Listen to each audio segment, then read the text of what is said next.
has been some discussion about what we see in our minds when we're reading. I have some embarrassing confessions to make, so I thought I would share them. For characters, I am horrendous at visualizing them. Every now and then, I will be able to see a character.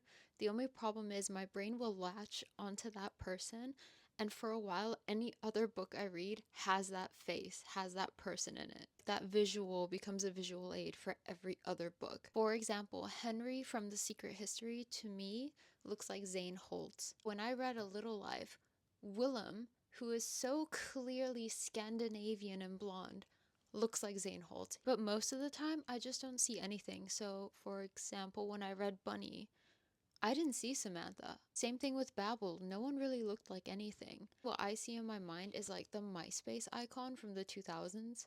More embarrassing than that, settings.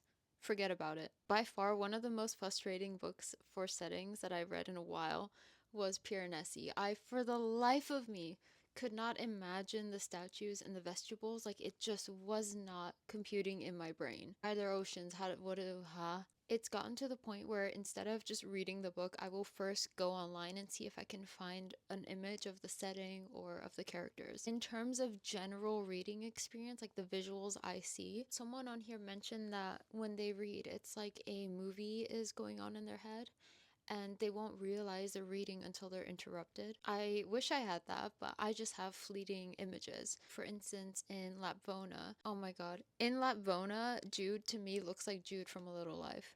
Jude's house might be even worse because to me, Jude's house looks like the bakery in Into the Woods, the movie. More often than not, when I'm reading, I'm literally just looking at the words and making sense of them in my mind. I'm not really seeing much. Realizing how I read now is actually so uncomfortable. I'm gonna go read and cry now. Bye!